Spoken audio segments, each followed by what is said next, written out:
안녕하세요, 빨강고래입니다. 얼마 전 이런 댓글을 읽었어요. 저 일러스트레이터 잘할 수 있을 것 같은데 엄마가 이런 건 돈 못 번다고 하지 말래요. 제가 이 글을 읽고 답변을 드리고 싶었는데요. 말이 좀 길어질 것 같아서 영상으로 따로 뺐어요. 제가 어떻게 그림으로 먹고 살아왔고 앞으로 어떻게 할 생각을 하는지 그런 현실적인 이야기를 담아서 오늘은 일러스트레이터로 오래 살아남는 방법에 대해 해보겠습니다. 오늘 영상은 저의 개인적인 경험을 토대로 만들었고요. 일러스트레이션도 이 안에서 분야가 세분화되기 때문에 모든 일러스트레이터에 해당되는 내용이 아님을 먼저 말씀드리고 시작할게요. 빨강고래는 일러스트레이터로서 목표가 뭐예요? 라는 질문을 받는다면 저는 이 일을 할머니가 될 때까지 오래 하고 싶어요.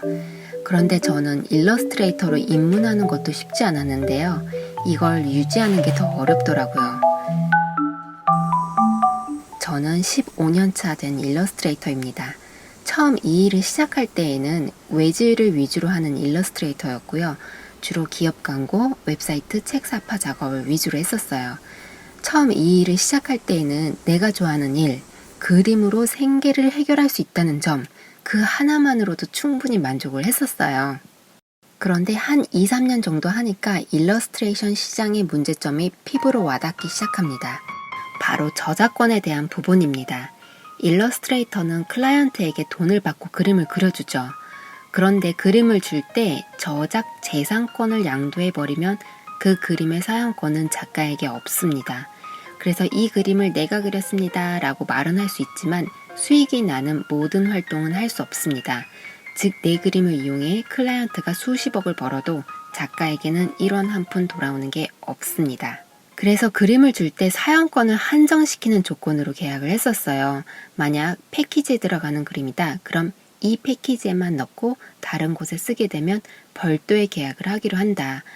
그래도 이게 사람들의 인식 자체가 아니 우리가 이렇게 돈을 다 줬는데 왜 또 못 쓴다고 그래? 이렇게 되기 때문에 이 일을 할 때 매번 사람들과 부딪혀야 하는 일이 많았어요. 그래서 제가 4, 5년 차 정도 되었을 때 라이센싱 계약을 하자고 처음부터 말을 하기 시작했습니다. 그런데 이게 걱정이 되더라고요. 다른 작가들은 싼값에 저작권까지 양도 다 해버리면 나 굶어 죽지 않을까? 그렇다고 물러설 수 없는 게요. 저작권이 나에게 있지 않은 그림을 그리면 그림에 대한 의욕이 점점점 떨어질 수밖에 없어요. 그리고 어느샌가 그 비용에 맞게끔 그림을 그리게 되어 있습니다. 그런데 싼 그림을 그리면 나 말고도 다른 사람들도 할 수 있고 또 계속 가격 경쟁을 하게 돼요. 그러면은 그림값이 또 점점 내려가게 되고 이걸 사다 보면 이게 뭐 하는 짓인가 싶고 이럴 바에는 그냥 회사를 다니는 게 낫겠다 싶은 지점이 옵니다. 그러나 그만두고 싶지는 않으니까 당장 리스크가 생기더라도 이 저작권은 자리를 잡아야겠다고 생각을 했어요. 그래서 계약서 쓸 때 저작권에 대한 말을 먼저 꺼냅니다. 그러면 그냥 돌아서는 회사들도 있었고 오케이 하는 회사들도 있었습니다. 주로 오케이는 어떤 경우였냐면요. 이 작가의 그림이 우리의 수익 활동 혹은 브랜딩 홍보에 영향을 직접적으로 주는 경우였어요. 첫 번째 콜라보레이션. 기업 콜라보레이션은 당연히 저작권 양도 안 하고 하나의 이벤트처럼 프로젝트가 진행되었고요. 두 번째 라이센싱 계약. 만약에 내 그림이 텀블러에 들어간다고 쳐요. 그럼 이 그림에 대한 저작권은 작가에게 있고 이 그림을 텀블러에 사용할 수 있는 사용권은 케이 회사에다 주는 건데 이 라이센싱은 기간, 품목, 수량에 한정되어 있습니다. 그래서 1년 안에 텀블러 2만 개를 만들어서 팔 수 있다. 그러나 단 기한 내에 제작을 해서 출시가 되었지만 재고가 남아있을 경우 소진시 판매할 수 있다. 이런 식으로 계약을 합니다. 이렇게 했을 경우 K회사가 걱정하는 부분이 뭐냐면 그럼 우리 경쟁사인 M회사에서 빨강고래 작가 그림으로 텀블러가 나오면 어떡하지? 그래서 이 계약서에 이런 조항을 추가해 주는 거예요.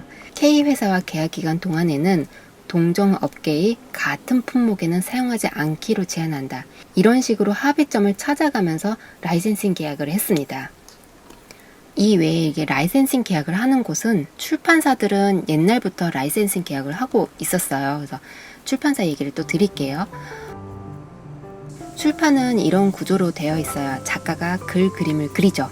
그럼 출판사에서는 저에게 출판권을 받아서 책을 만들고 서점에 입고를 시킵니다. 서점에서 책이 팔리면 수수료를 제외하고 출판사에 입금을 하고요. 출판사는 저에게 수수료를 떼고 인세를 지급하는 구조로 되어 있어요. 출판사는 저와 계약을 한번 하면 영원히 천년 만년 제 그림으로 책을 만들어서 팔 수 있는 건 아니에요. 보통 5년 동안 책을 만들고 판매할 수 있는 권한을 가지도록 이렇게 계약을 하고요. 기한이 끝나면 저자와 합의하에 연장을 하거나 계약을 종료합니다. 계약이 종료되면 이 작가는 이 콘텐츠로 다른 출판사와 또 계약을 할 수 있는 거예요. 그런데 모든 작가들이 라이센싱 계약을 하려고 하지는 않아요. 예를 들자면 출판사에서 라이센싱 또는 저작권 양도 계약할래요? 라고 물어보면 저작권 양도하는 경우가 의외로 많습니다. 왜냐하면 책 한 권 하는데 양도를 하게 되면 500만 원이 되는데 팔리는 만큼 받는 그런 라이센싱 계약을 했다가 안 팔려서 이 금액의 반도 못 받는 경우가 많아요. 그리고 입금을 밀려서 해주는 출판사도 되게 많고요. 그럼 돈 내놓으라고 추심도 해야 되고 내용 증명서도 보내야 하는 일이 생깁니다.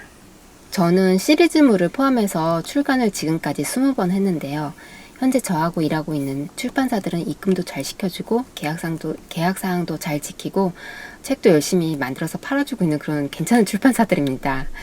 그런데 저의 첫 번째, 세 번째, 네 번째 책을 계약했던 출판사들은 입금을 잘 안 해줬었어요. 대한민국에 출판사는 많은데 다 같은 출판사가 절대 아니더라고요. 기업처럼 운영되고 회사다운 회사도 있고 구멍가게 스타일로 운영되는 곳도 허다합니다. 그러길래 빨간고래는 왜 안 좋은 출판사랑 계약을 했어요? 이렇게 물어보실 수도 있는데요. 기업들이랑 일할 때는 여기는 LG, 여기는 현대, 여기는 GS 이런 식으로 누구나 다 알만한 회사였고 내 그림값 떼먹고 도망가고 그런 경우가 한 번도 없었어요. 근데 출판사들은 이 출판사 이름을 내거는 그런 브랜딩을 하지는 않거든요. 그래서 어디 출판사가 어떤지 잘 몰랐었어요. 초반에 그렇게 책으로 안 좋은 경험이 있은 후로는 이제 출판사에서 책 쓰자고 이렇게 문의가 들어오면 절대 그냥 계약하지 않고 출판사에 대한 정보를 일일이 다 찾아보고 계약을 하고 있습니다. 서점 사이트를 보면서 몇 년 된 출판사고 어떤 책을 냈는지 그리고 어떤 작가들과 일을 하고 있는지 어떤 마케팅을 하고 있는지 조사를 다 해보고요. 이렇게 커뮤니티나 검색 사이트에서 검색해보고 안 좋은 사건이 있었던 출판사는 무조건 제외합니다. 직원들 편집자의 이직률이 높은 회사는 괜찮은 회사가 절대 아닙니다. 직원을 수단용으로 이렇게 막 부려먹는 회사는 내 컨텐츠도 똑같이 생각합니다. 그리고 이렇게 출간 문의가 들어오면 제 주변에 그 출판사와 일을 했던 동료 작가들에게 물어봐요. 인쇄 잘 넣어주냐? 이렇게 물어보고, 이렇게 물어볼 사람이 없으면 그냥 그 미팅 때 그 출판사 직원에게 대놓고 그냥 물어봅니다.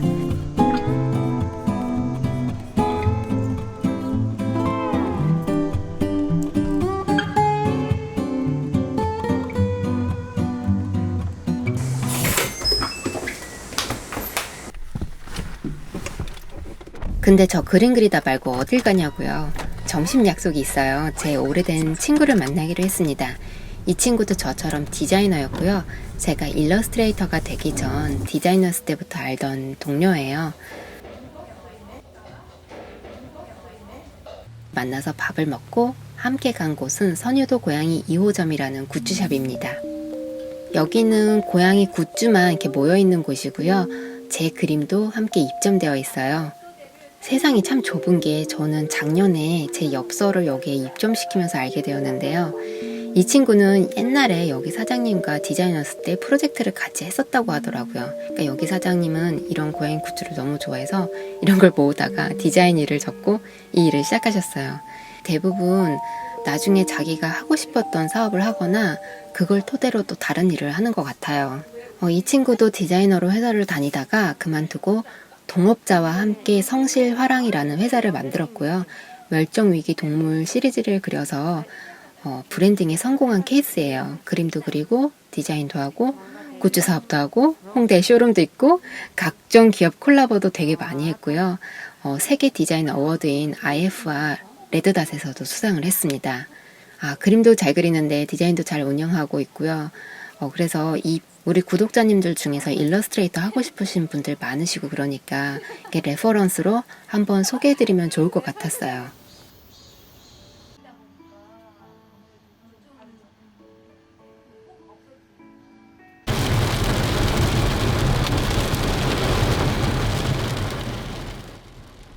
예전에 제가 이런 댓글을 읽었어요. 저 일러스트레이터 하면 잘할 수 있을 것 같은데 엄마가 돈 못 번다고 하지 말래요. 그러니까 작업실에서 앉아서 그림만 그린다고 쳐요. 그럼 누가 돈을 주고 그러지는 않잖아요.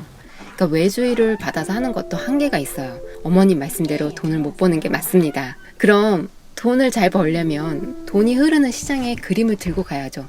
결국엔 브랜딩, 사업을 해야 되는 거예요. 그러니까 좋아요. 그런데 이게 또 쉽지가 않죠. 많은 사람들이 그림 그리는 것까지는 성공을 해요. 그런데 이렇게 수입으로 연결되는 부분, 이런 부분에서 포기를 많이 해요.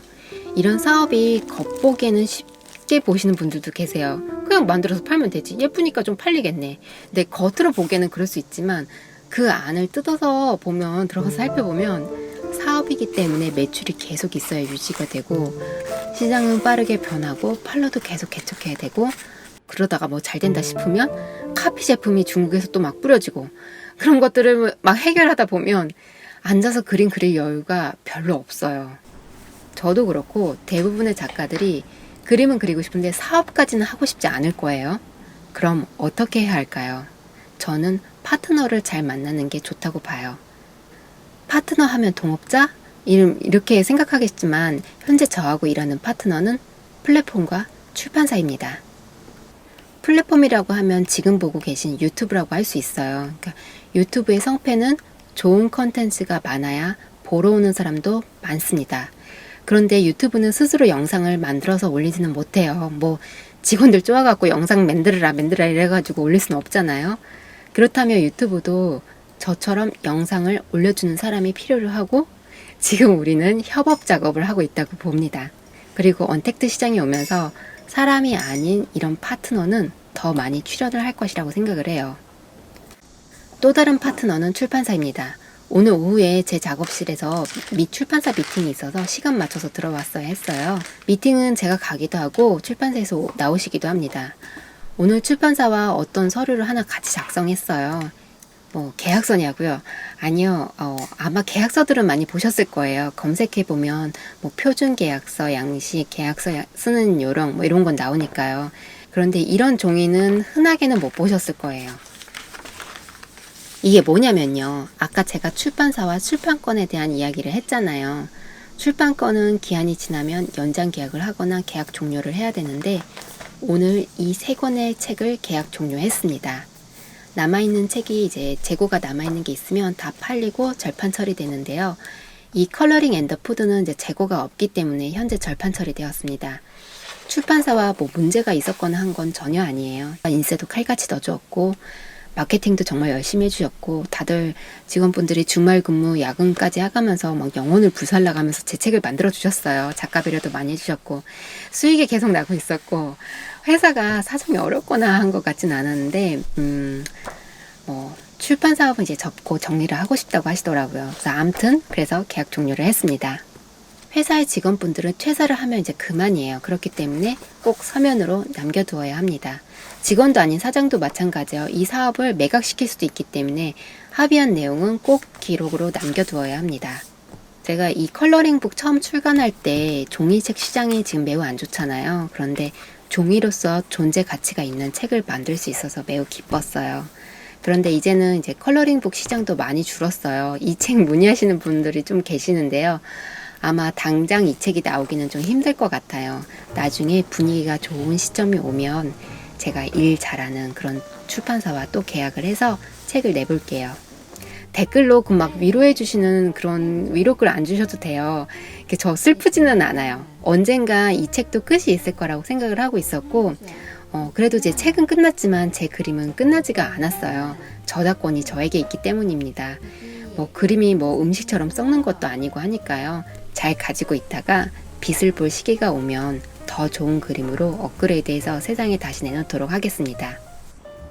오늘 영상을 한 줄로 요약하자면, 그래서 일러스트레이터로 오래 살아남는 방법은 내 그림의 저작권을 지키면서 나에게 맞는 좋은 파트너를 잘 찾아내는 일이 제가 할 일이라고 생각을 해요.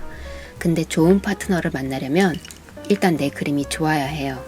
그림 별로인데 뭐 마케터만 이제 베테랑이면 뭐해요, 그죠? 그러니까 진짜 결론은 그림을 열심히 그려야겠네요. 오늘 영상 좀 길었는데요. 지금까지 보고 계신 분들이 있으시다면 이 일을 하고 있거나 시작하시려는 분들이실 거라고 생각을 해요. 제가 영상 뒷부분에 저와 함께 일하는 상대방을 클라이언트가 아니라 파트너라고 지칭을 했어요. 이 두 단어의 차이점을 다시 한번 생각해 보시면 진짜 큰 도움이 되실 거라고 생각을 해요.